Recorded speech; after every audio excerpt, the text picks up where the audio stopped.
At the moment, when you look at government statements about China, including the one as of today of Jairam Ramesh, who says essentially now that China has come out with this hugely ambitious plan of cutting emissions, effectively there is a big chance, and this is the Environment Minister himself speaking, he says there's a big chance that India will in fact be isolated in Copenhagen. I think that's a very important point, and I cannot tell you how sorry I am that just 2-3 days ago in Parliament, the opposition put Jairam Ramesh on the defensive. No, you are changing the view, etc. And Jairam Ramesh thrice said in Parliament, India will not agree, never agree to legally binding emission standards. And Obama had already announced that the US would give a commitment before Copenhagen. And I told my neighbors sitting there that what if China tomorrow announces this? Then where will we be? And that's exactly what has happened. Yes. And this is the Chinese strategy. Jairam correctly said that he had gone to Beijing, talked to them and signed a partnership agreement on climate change. But the Chinese will sign an agreement and then take the leadership in announcing, as they have done now, in emission standards. This is a wonderful development as far as the world is concerned in regard to China. But instead of always waiting for others to put up formulae and our what we may call permanently negative answer in international negotiations, we should be coming up with well-researched formulae of our own. It's an interesting point that you make. Essentially, therefore, I wanted to ask you, there is some quarters in Indian administration and indeed in government feel that India and China are together the great Asian powers, and especially in things like climate change, they are the combined, they are an entity, they're a voice against the West. That theory doesn't work, does it? In practice, in real polity, it doesn't work at all. I mean, you can't count on anybody, but certainly please don't count on China to lift India into a leadership role. They'd keep India down. And in any case, if we are large and we have self-confidence and we have good intellectual equipment here, why don't we do the research ourselves and come up with proposals? After all this has happened, after the Prime Minister says that he doesn't understand but I want to return to this fact that I completely share Mr. Jairam Ramesh's apprehension that we will be isolated. He has been right in saying that the Indian delegation must have flexibility.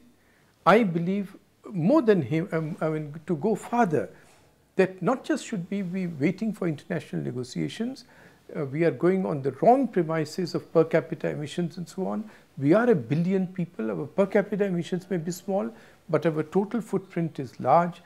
And much more important, all this change, improvement is necessary for our own interests. And it is a very great business opportunity. We should develop green technologies and market them to the world. That's the opportunity. I can testify from personal knowledge that much of Indian industry sees it as an opportunity. That's right. And the government should work with the industry and develop those technologies, commercialize those technologies, and then help the world.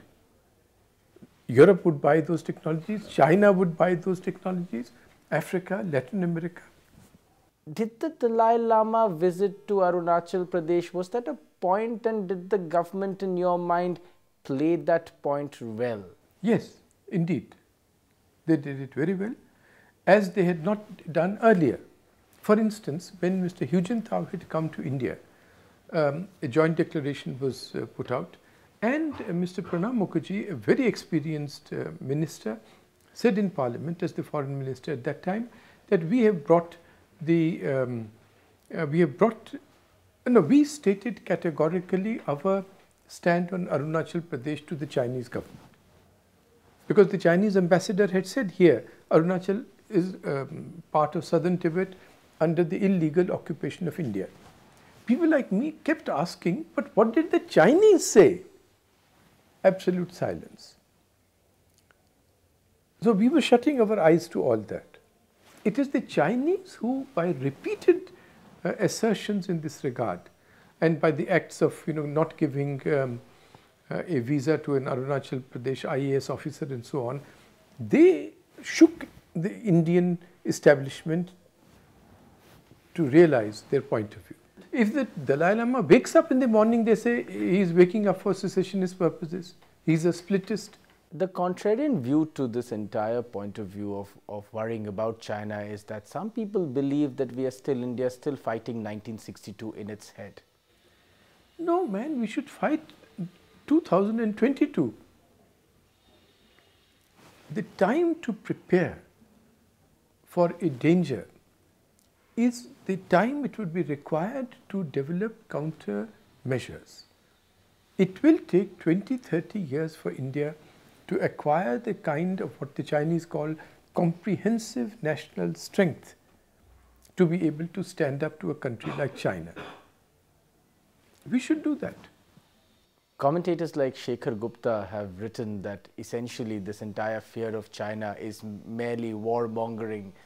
It has no validity. These are two great countries which are now irretrievably economically connected, and a country like China, which, as you point out, is aiming at America, has no real reason to in any sense compete with or dampen any of India's hopes.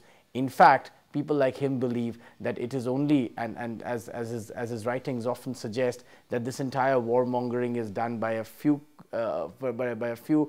politicians in New Delhi, aided by a few television channels, as it so happens.